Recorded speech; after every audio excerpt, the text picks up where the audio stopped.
right. Good morning, everybody. Welcome to Invisible Condition. It's not all in your head. I'm your host, Jeff Pearson, and we created this show for you, specifically for you, because we want everyone with an invisible condition to know beyond the shadow of a doubt that they have a voice, they have a community, and they are not alone. And speaking of not alone, hello. Hi. I have Dr. Pauline Dillard here. And, I'm going to read an intro anyway. You're here, but I'm going to read it anyway. Because, because people, this is her third time being on the show. She is super special because no other guest has ever been on 3 times. So she's pretty cool. And so anyway, Dr. Pauline, she has an invisible condition. She was on the show before with a chronic back condition. Episode 29 in season 1. So if you guys want to go back and watch that one, it was pretty awesome. She's the owner and director of Dunamas Marriages in Colorado Springs, where she focuses on premarital and marriage counseling intensives, which are awesome. My wife and I did one in 2008 with her, and it's completely changed our marriage. So if anybody has not done one yet, right here, this is yes. And so anyway, so she is a nationally known speaker on a variety of topics, including natural childbirth, which we also kind of teamed up with you, I don't know, for a little while. For a long time. Trauma-related issues and how to have the marriage God intended for you, which is kind of huge, right? So for those who may not be able to meet with her, she also does, there it is, the Dunamas Marriages Building and Tool Guide, which is kind of a marriage intensive in a book. Yes, it is. And right now it is available on my website as a PDF download, but I am in the middle of making it more of a printable book. So, but for this Christmas, you can get it on the website. Nice. And I'm going to give a discount. It's normally like $97 for 2 people because you need 2 of these. You each need one. But I'll give it for $75 this year for Christmas if you use the code ChristmasIV for Invisible Condition. Now, I will be... I see. Sorry. Christmas IC. Okay. IC. Okay. IV. You have to recharge your marriage. That's probably what I was thinking. Christmas IC. There you go. Honestly, that code's not up yet. So if you go there this afternoon, it'll be available for the discounted price. Okay. Alrighty. We'll do it later. Okay. I was going to put it up there, but we'll do it later. That's okay. All right. No worries. So marriage isn't an invisible condition. I mean, some people might think it is. Well, problems in marriage can be an invisible condition. It's true. Challenges within marriage and can be invisible, and obviously they can affect a couple. Right. And how many of us, especially in church, have known couples and we're like, wow, they're such a great couple. And then all of a sudden they're getting a divorce and you're like, what? After 20, there was a friend of ours that, it was like after 25 years or something. Just blew my mind. Yeah, because inside of the home, they're not functioning the same as they are publicly. Yeah. And, we can all do that. I mean, we all want to put our best foot forward when we're in public, but sometimes inside the home, then all of these issues come out. And so it can be invisible to the public. It's not to them, but it is. Right. No, I know. No, it's definitely not invisible to them. Yeah. As soon as they get in the car, right. It's, Yeah. But invisible to everybody else, Yes. And social media doesn't help that either, but we're not going to get into that. That's a whole nother show. Yeah. So anybody that has questions or wants to talk to the expert of all experts, here she is. Now he's embarrassing me. She's got it, man. I'm telling you, I didn't realize that you were just starting out when you did ours. I was. They were like my second couple, and I was really good at looking like I knew what I was talking about. She really was. I was like, wow. Now it's just second nature, but back then I had to think about everything I was doing. Yeah, well, I'm glad you did, because I yeah, I'm telling you, it turned our marriage upside down, inside out, and backwards, and in a good way, in the best possible way. Yeah, I mean, I see friends of ours that are struggling, and I'm like, oh my God, all you got to do, here's the number, here. So, so anyway, all that to say, anybody that has questions, you've got her for the next 50 minutes ish. Good. So jump on Facebook, jump on YouTube, comment, ask a question. If you want to reach out and schedule an appointment, that's even better. Because you do virtual and in person and destination. Zoom and destination in the Rocky Mountains or in Puerto Vallarta, Mexico, or you can come into Colorado Springs into my offices. So you have Colorado four Springs options. is pretty. It's, come to Colorado Springs. Yeah. So as a specialist, how's that word? Yeah. Huh? Yeah, because you are in trauma-related issues, which is marriage, you know. What are the major things that couples face that like what's the number one thing people come into your office with?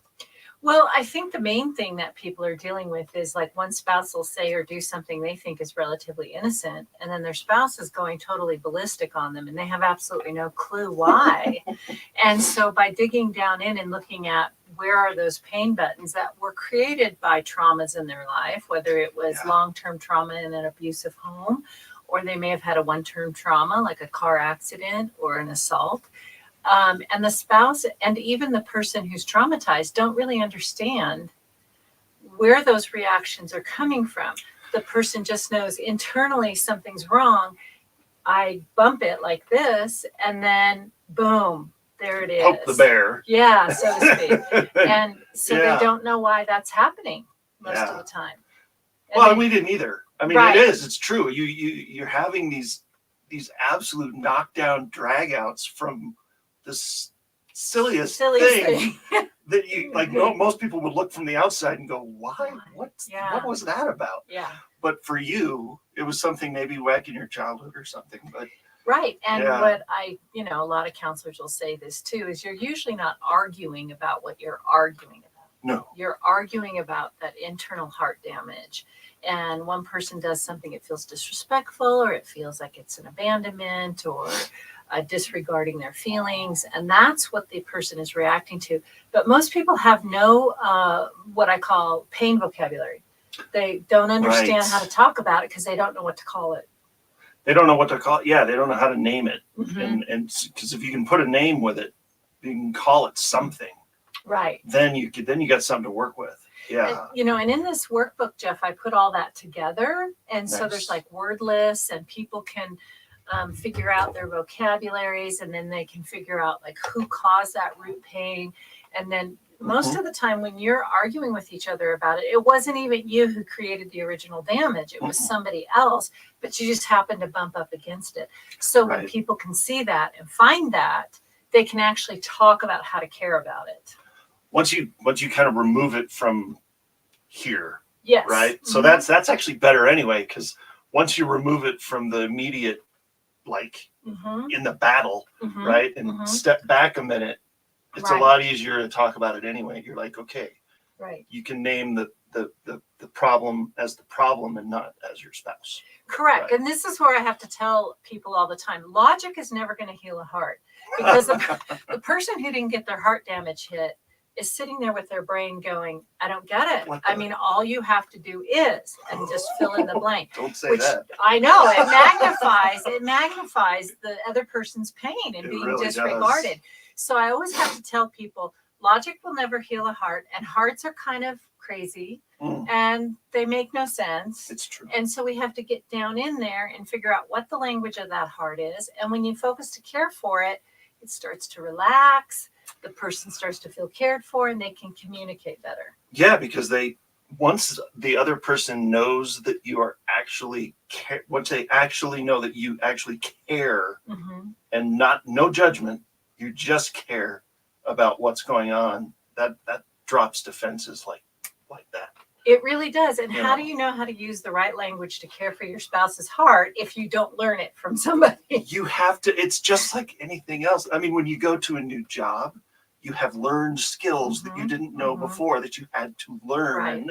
Same thing with driving. Same thing with whatever, you name it in life. There are learned skills for everything. Why would marriage be any different? Right. And I always tell people 90% of couples actually really do not know how to do this simply because nobody's ever taught them. Well, it's not, I mean, for marriage is your focus, obviously, but Right. this could work. I mean, this works. We'll get into this later. Maybe I should probably, maybe we'll save some of this for later, but for kids too. I mean, for if you have children, you start, I mean, because what I've heard it 1,000 times, right? Everybody's damaged, and then you damage your spouse, and then you damage your kids, and it's generational, and it goes, and if you don't stop the cycle, it's going to be there forever. Right.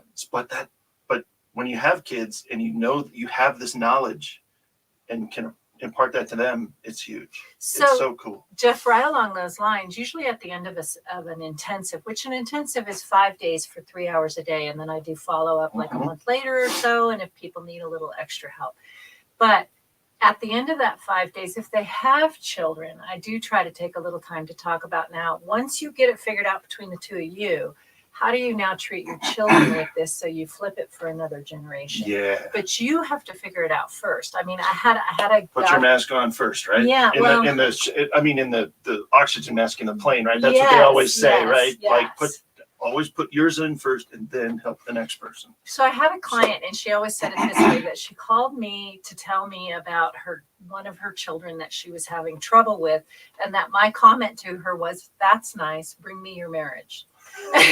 That's right. Yeah. So she jokingly would say it that way, but it really changed the dynamic of the whole family once the parents understood how to care for each other's hearts, and then how to take that pain language and the forgiveness work and the asking for forgiveness work that I teach people to their kids, and it would change the family dynamic. Yes. But if you don't know it, you're not going to be able to help your kids with it. They got you have to master it first. Yeah. Oh, that's true. They have to see you doing it, because it's not what you do. It's not what you say. It's what you do that matters, correct. Right? With your kids, yes. And so they have to see you doing it. Yeah. No matter how old they are. I correct. mean, if they're adult children, yep. If they see you doing it and actually taking part in it and taking it seriously.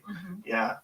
So which slide? So I was going to pull up one of you've got a couple slides here that I wanted to pull one of them up. It's, well, before we do that, Jeff, do you mind if I just talk a little bit about how the trauma of one of the partners can lead to trauma for the other partner, and then we can look at how that impacts it. Yeah. So Jeff mentioned, we did do childbirth education together. So a lot of my work with the trauma pieces was with women who had very traumatic cesarean sections, and then with their spouses. But I see it with other things too.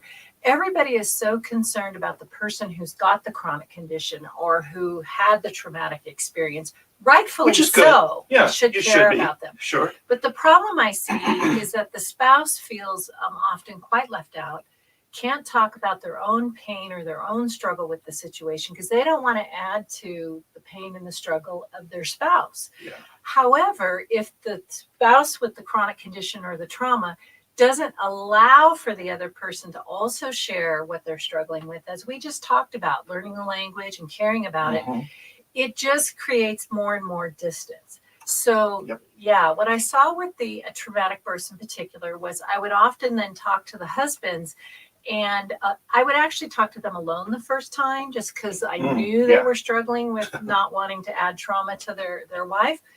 And I always heard the same thing. It was very traumatic for them to go through this experience with their spouse, just like I'm sure that when you have to have a brain surgery, it's very traumatic for Catherine and for the kids to go through. I was there with her during one of those. So, I could see how she was struggling with it and just needed a presence that cared. 2013, I think. Yeah, when you were first up at Penrose, that was the first time. Yeah. That was crazy. Yeah. I'm so glad you were there. I know, me too. She was. She was alone, it was hard. and when the spouse is there alone while their husband or wife is going through a surgery or a traumatic experience, nobody's telling the spouse, "You're going to be okay. You're going to make it." Because the focus is all on the person on the table. Exactly. So having somebody actually say to them, "It's okay for you to have trauma," which I saw in the spouses, was primary trauma. A lot of times people want to talk about secondary trauma. Yeah. But, like for Catherine and then for these husbands, they didn't know if their spouse was coming out alive.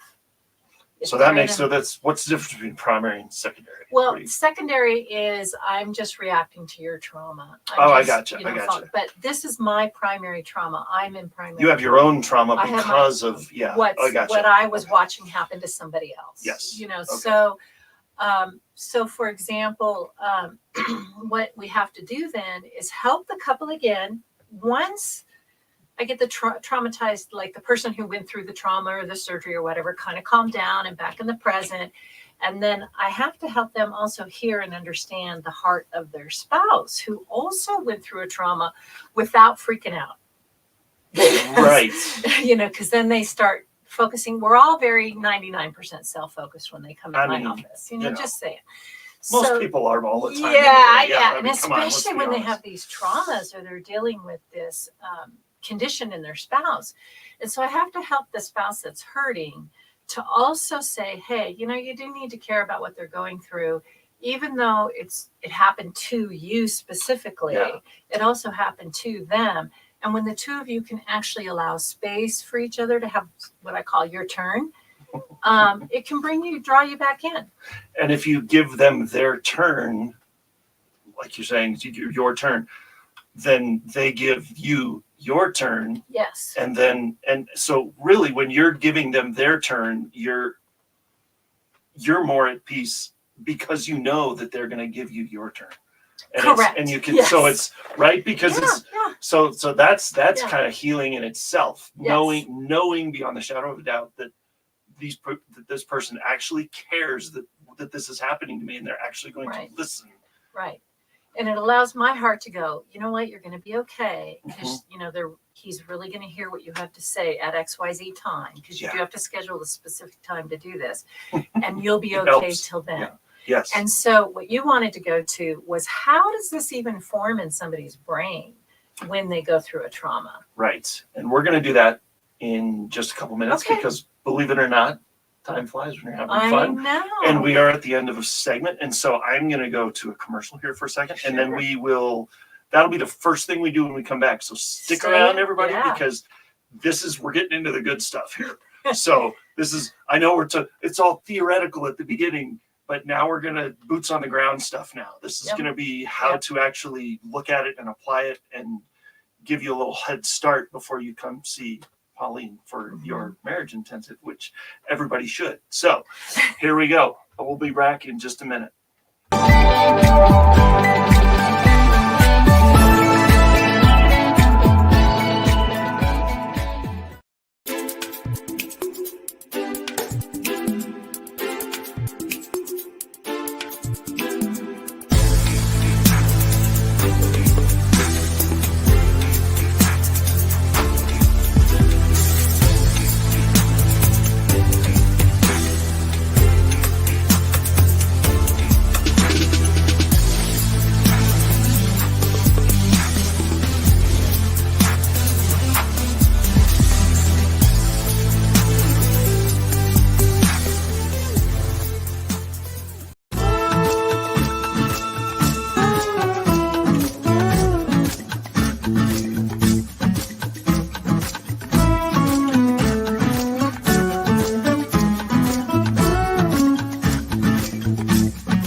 Hi, I'm Amy Joy, and I'm the host of Get Your Together Live with Amy Joy.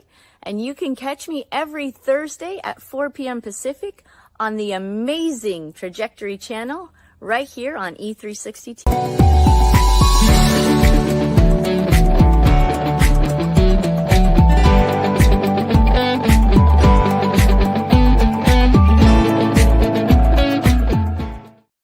All right.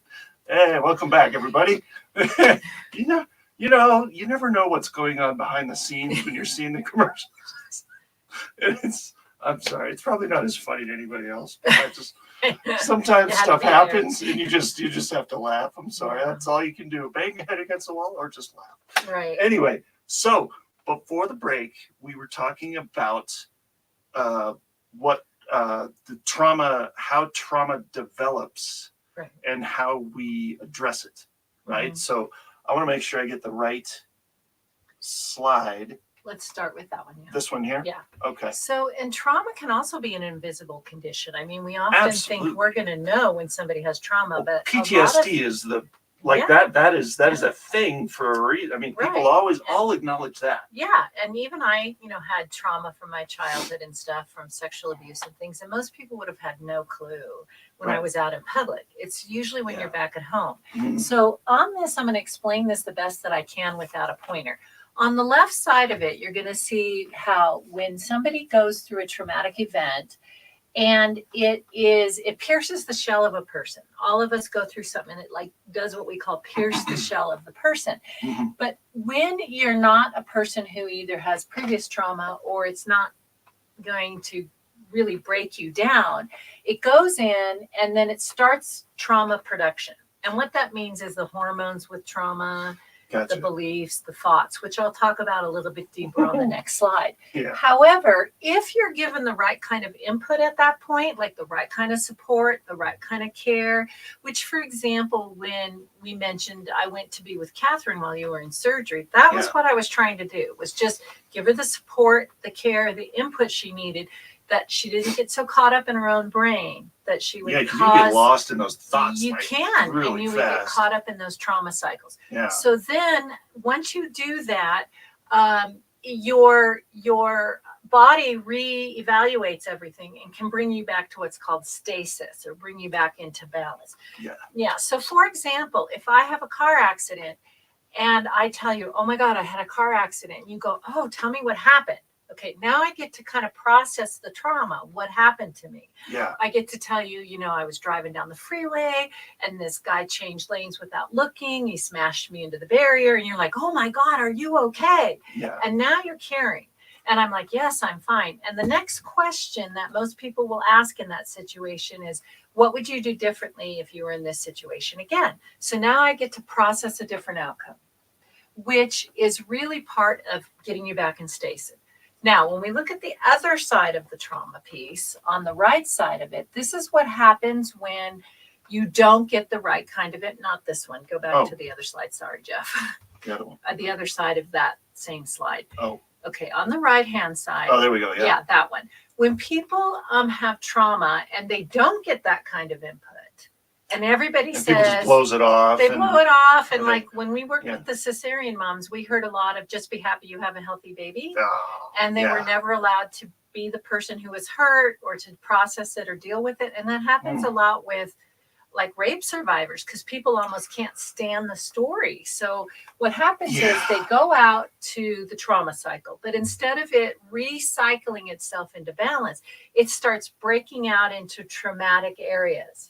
And so we have emotional areas, we can have physical areas, we can have spiritual areas, we have belief systems, because there's no really positive input helping our systems come back into balance. And when they're out of balance, all of those get thrown out of whack. And so everything gets affected. Yes. So their view of God, their view of their spouse, their view of everybody. Their really. view of the safety of life. Their view of safety in general, is just really shattered. And, that's what's sometimes the hardest thing is we're going through life with a certain belief, and this shatters it. Yeah. And we can't get ourselves back into safety, and our spouse doesn't know how.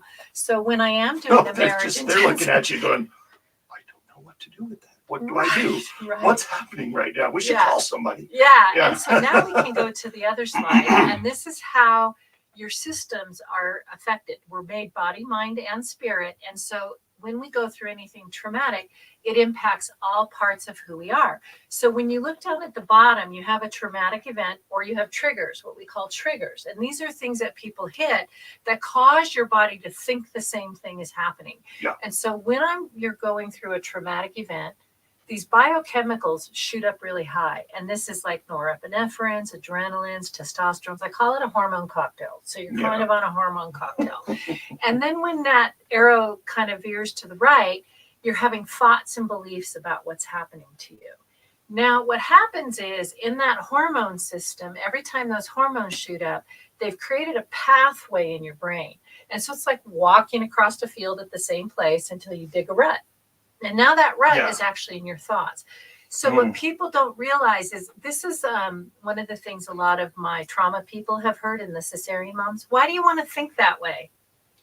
My response is always, it's so much fun. Anyway.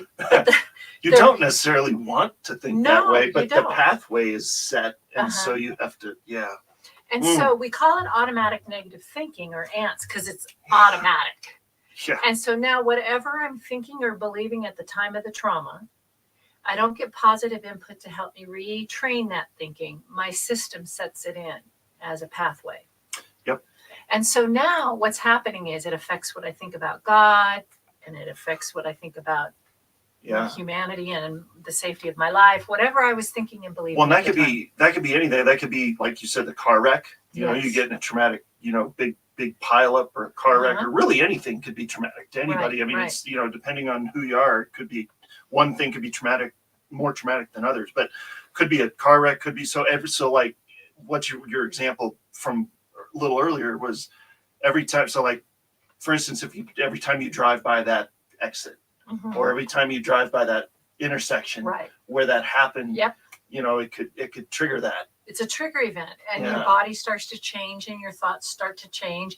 And so this is where people think, well, I'm having a perfectly good day. And then an hour later, their thoughts are out of control and they have no idea what happened to them. And maybe somebody slammed a door and they startled, because this is in your startle response too. Yeah. So anytime you startle, you could trigger this system. And so now those thoughts and beliefs are there. Now I have Jesus and the enemy down at the bottom by the triggers, because they're both there. But it's very, all the time. It's very difficult to grab onto Jesus and what he wants if you don't really understand what's happening to you or why that's in there. And the enemy does want to trigger you as much as he can. But I see a lot of people are like, oh, the devil's after me. Not that he's not after you, but somebody slammed a door and I just see Satan going, sure, I'll take credit. I'll take that. Yeah. So they're up there. So you get up to the high side of that where Jesus is, and he's there too, and the enemy's there too. And the enemy starts attacking those thoughts. Now he's not possessing you, but he's been following you your whole life, or somebody in his realm has. So they know what you're thinking and believing when you act, behave, and say certain things. Right. So they kind of are like, the little voice here on your shoulder. Yeah, think that more. Like the little devil and angel on your shoulder thing from the cartoons and stuff. It's it's not like that, but it's kind of. Yeah, that's the image I always get to. So when I'm up there, though, I'm at what I call the high anxiety side of this cycle. And then you see over there on the right, opioid infusion. So we're all looking for an opioid infusion because God actually created opioids in our body to help calm us down. Yes. And they just are out of control. So if you want to know why the opioid epidemic is so prevalent, this is why, because opioids do work. So when somebody gets them for really physical pain, it helps emotional pain, and then they start to get addicted to it. But we all look for something to calm this down. Yes. So it could be the drugs, it could be alcohol, shopping, cutting, overeating. And this is where when they say, oh, sex addictions, it's like some people sex is their drug, because we do know that you can't feel sexually aroused and your depression and anxiety at the same time. There you go. So like a drug. Like a drug. So if you go from where the opioid infusion line is down to the border, baseline. Sorry, I dropped my glasses. I got to pick them up. So to the baseline, you feel really good right there. Yeah. But then it starts to wear off because this opioid infusion is too high on the top side, because the mechanism is broken for about a third of the people. So you get this big opioid infusion and you calm down, and then it's broken on the other end. So you start to drop too much. You can see the lower one is like people who just reestablish that, as I showed with the brain, that they go back to what we call baseline. On the other side is the depression side. Yeah. So we don't like that either. No. So then you start to ask, well, why do people keep doing the same thing that causes them to go through the trauma? And the reality is they're actually chasing their drug, only it's inside their own body. So they start to recreate situations so they can go through the cycle and get that calm place in the middle. And so it's just like any other addiction. It's almost like the pendulum going back and forth, Yes. right? And it's you go too far this way, and then no, I don't like that, and then they go too far this way, and they go, whoa, that's not right either. Where they should be in the middle, right? But without the right tools to Yes. to still that pendulum, you're not going to remain right. in the right spot for very long, and Right. you're going to be chasing things to get And you this there. cycle we're looking at, it affects you body, mind, and spirit. Yeah.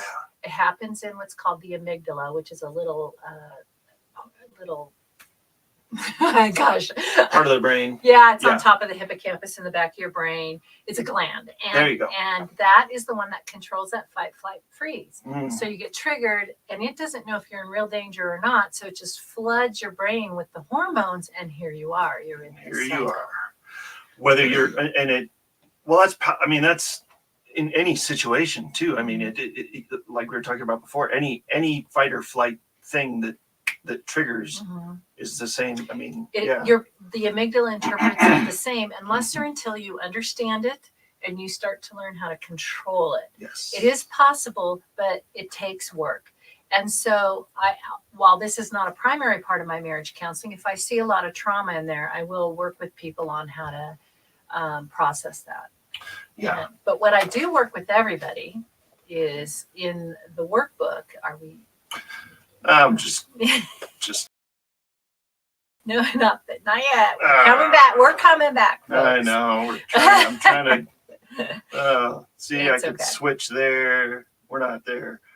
Yeah, Well, that's okay. that's all right. So, because in my workbook, there is one worksheet that kind of There we helps go. me to understand. It looks like this. It's called the Web of Pain. And when people are done with it, it looks like this. Oh, I remember that. Yeah. Yeah, And we yeah, both yeah, have one. And then people are wondering why the marriage isn't working. Because Yeah, you look at this, and you go, "Gee, I wonder why." Everything is because it's going all over the place, right? So I usually have couples put these together, like through light, so they can see what it looks like. And basically, that's how you're trying to have your marriage. So we have to break this down through emotional and spiritual work. Yeah. So, and then you can meet at the heart level. Yeah, and it's like you say it, and it's so encapsulated and so like, oh yeah, do this and this and this, and then you meet the heart level, and it's like, oh yeah, no problem. But that's like 5 days worth of work. I mean, it's work. It is work. I don't think I caught on until like the 4th day, man. I was a tough nut Which, to crack. believe it or not, is pretty typical. It's about the 4th day, all of a sudden everybody goes, oh, I think I'm getting this. They're Yeah. also very exhausted on the 4th day. You are exhausted. Very, at the end of the day. Everybody Yeah. but me, because I'm so Well, used to doing you're it. like, yes, yeah, you're Let's used do to some doing it. more. But Yeah. I find with a lot of workbooks and books, you get told, don't do this. Here's a scripture that tells you not to do that. Here's a scripture that tells you what to do. So do this. And then everybody's wondering why they're not actually able to do it. And it's because they've never looked at this, which keeps their internal system so upset and frustrated that they run from it. And they don't even know why. They're like, yes, I want that, but I can't stay in it. So in a situation with a marriage, just to kind of recap this, you've been married for 15, 20 years, whatever. Mhm. Everything's going fine. Right. Like that was kind of where we were. It was like Right. we've been married, I think 8 or 9 years, and we're like, it's good. I mean, it could always be better, but we're good. Yeah. We're not Yeah, we're terrible. not going to get a divorce. We're not like on the brink or anything. But so there's, but what? So how do people? I'm trying to think of what my question was, but I'm trying to. Well, are you asking like whatever level your marriage is at, kind of thing? Yeah, kind of. Okay. I mean, wherever you're at, like, I think I was trying to kind of compare it to somebody that's like in a situation with a marriage or in a situation with like somebody in their family that's got like a condition that they're living with, because so like my parents have been, I think this year will be 54 54 years that they've been married. In August Yeah. will be, or no, it was August. It was 54 years. That's a long time. Yeah, it is. I'm still kind of like reeling, like, wow, 54 years. And so that's not typical. People with as families, especially with invisible conditions and chronic things going on with somebody in the family, can have a much harder time, and it has a much higher divorce rate. Isn't it like 70-something% or some ridiculous thing? It's really It's high. crazy high. Yeah. And so that's part of the reason I wanted to have you here, because marriages, yes. Marriages in general, if you don't live with somebody that has an invisible condition, it's still hard. I get it. Yeah. Life is hard. Yeah. But when you add that element, it like exponentially increases it and makes it so hard. And so that's part of the reason I wanted you here to address that too. Well, I think there's also an effect of our time. There's like, when I was a kid, you had a kid every once in a while who was born with something. But it seems to have like exploded in our time. In certain conditions, and I don't know if it's sheer numbers, like it's just volume. Yeah, we just have sheer more larger people numbers of people. Or if there's things we're doing that is contributing, like for the autism spectrum. I just saw a recent article where they're looking at early vaccines and ultrasounding and all that stuff to see if it's contributing to that high number.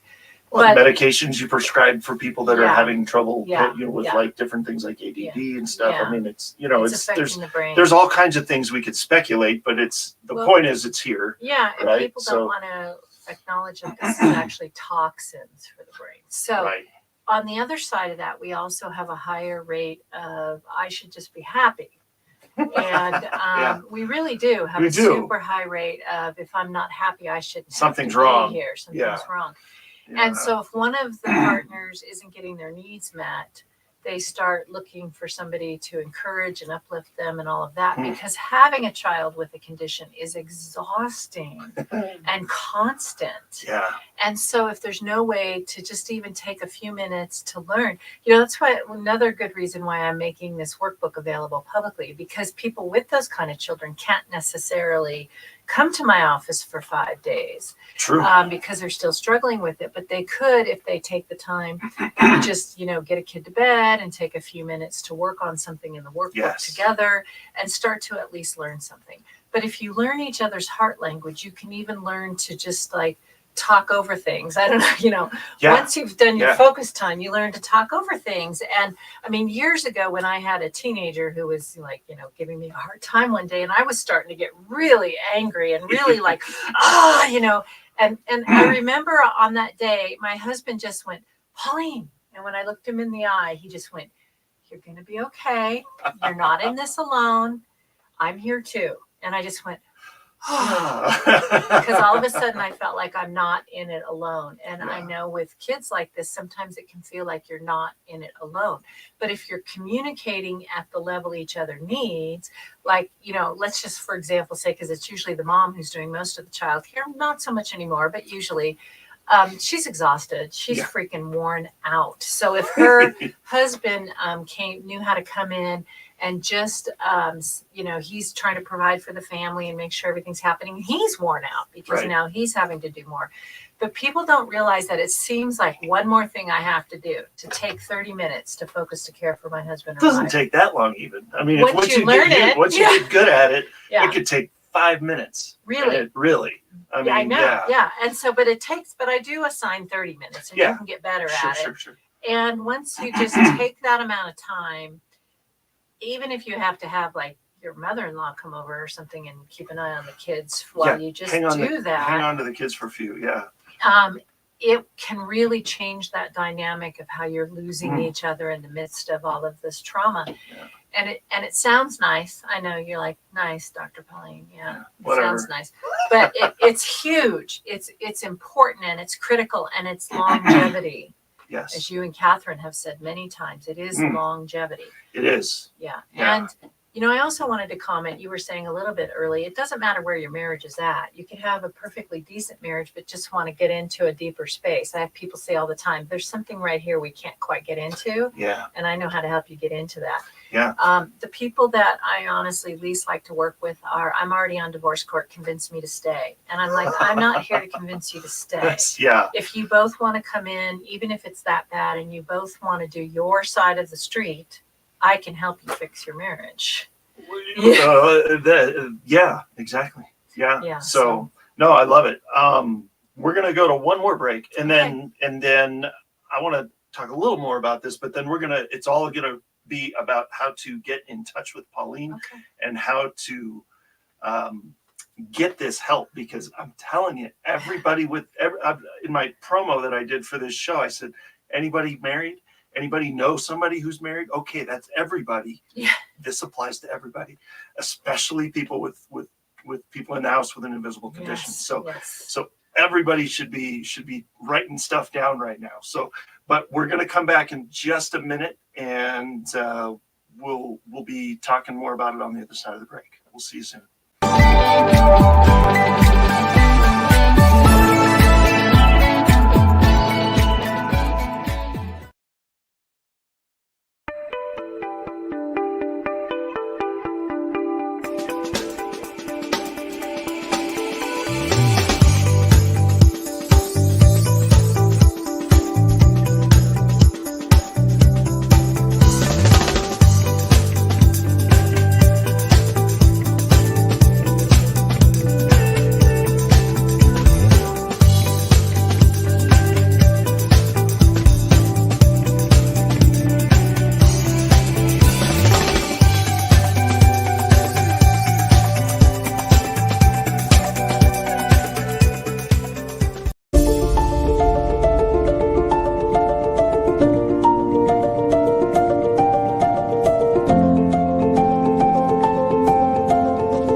All right, everybody, we are back. It is the last segment already.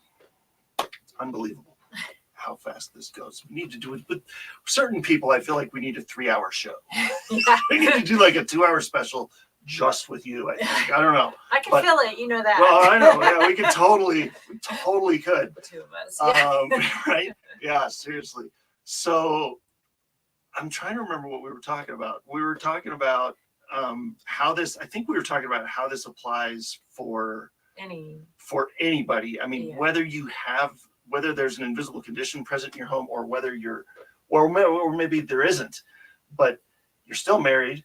Mm-hmm. You're still wanting to be able to care for that person in a way that actually means something, and so that you don't feel invisible, because right. that can sometimes kick it off anyway. Right. I mean, especially with people with invisible conditions in the house. So, but I want to ask this first though, and I think I know the answer because we know each other a little, but with all the stuff you with working all these couples and working with all the childbirth and all the stuff you've done and all the stuff you've dealt with, all the crazy stuff, how do you, Pauline, find hope every day?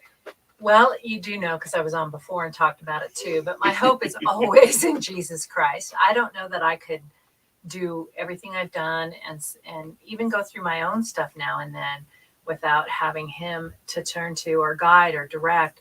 And even in my counseling, I wanted to make sure and point out that it is Christ-centered, and it is heart connecting, and it is what I call spirit-filled. So it is, if you don't relate to any of that stuff, then I understand, but I am going to talk about it in the counseling. And so that's where my hope is. And this morning I was thinking about Dunamas, which means spirit-filled. And I thought, Christians come from different backgrounds too. And what you probably found when you were with me too, is that whether you're way over here in kind of a more structured church that is a little bit more, not so much with, the Holy Spirit or whatever, or you're way over here where you're charismatic and what I might call a hypercharismania. Spirit-filled is just simply what Jesus gave us when we're born again. He just, so wherever we're coming from in our walk with him, we're going to be operating out of the Spirit. And so I do that in my counseling too. I'm always having two conversations, you and him, and what does he want me to do for you?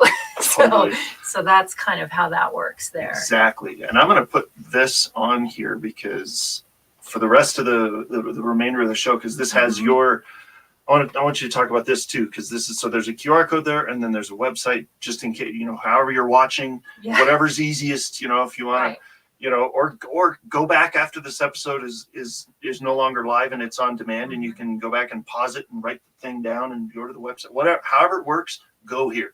So this QR code, I added a couple of little things this year that in 2023 that I hadn't really been offering before. One of them is the free marriage checkup, which is what that QR code is for. And you can go there and you can answer the questions, and it'll tell you kind of how your marriage is doing. And really, there's like a health scale. You'll get an email that will tell you like, hey, you're doing okay. You just might want to improve a few things. Or, hey, you better get in there right now.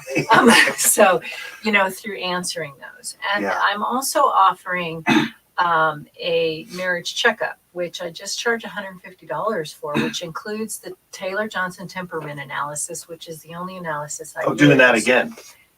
You do anybody new too. They do that, and then I have it. Yeah. And then they can do an up to 90-minute session with me, where I would actually go through that with them. I would actually go through this, and then I also go through like what I call the crazy cycle in the marriage, which is looking at like, you say or do something, and then she reacts this way, so you do it again, which makes her do that more, and then you're just kind of stuck in the crazy cycle. Yeah. And then from there, people can decide if they want to get the book pretty soon, now, or if they want to come in for a marriage intensive. And so those are just a couple of little things I added this year to help people to be able to meet with me, learn more about what would happen. That's really cool, because a lot of people, like we came to see you because my sister had a similar experience with another counselor that works the same way you do. Actually. Trained you, yeah. So but not everybody has that sister or friend or whatever that's going to bug you and not shut up until you go talk to that person. That was basically what it was. It was like, did you talk to Pauline yet? Did you call Pauline yet? Yeah. And so, but some people just, they're going to see this and go, yeah, let's do this. And that's a really good foot in the door, like, hey, it's very, very unassuming, and, and you take this test, or whatever, and then don't say test, because people have quiz, whatever you want to call it. Evaluation. There's no right or wrong answers. It's just your answer. I mean, take this, evaluate what's going on, and then you decide. Is it something you want to? It allows me to tell you exactly where you're starting from in these emotional arenas. Yeah. And I've had more people say to me, Jeff, when I've showed them the TJTA, is like, have you been in our house? Because I can tell them kind of how they're reacting when they're in trauma. Do you have cameras in our house? Yeah, exactly. I've had that question. But also, if they did do the marriage workshop, that $150 appointment, I'll credit that towards an intensive. Nice. If they decide to do the intensive or come to Mexico with me or whatever. And if you come to Mexico, my husband comes and cooks all your food and takes care of you and all that. So it's just a really beautiful time to relax. And you do virtual as well? I do Zoom as well, yes. I'm on Zoom right now, but yes, I do virtual. And I have learned through COVID how to do that fairly well. I would say it's not as easy for me or you as it is if you're in my office, because of technology. Every once in a while we lose the internet. I have to tell somebody, what did they say? Because I couldn't hear it.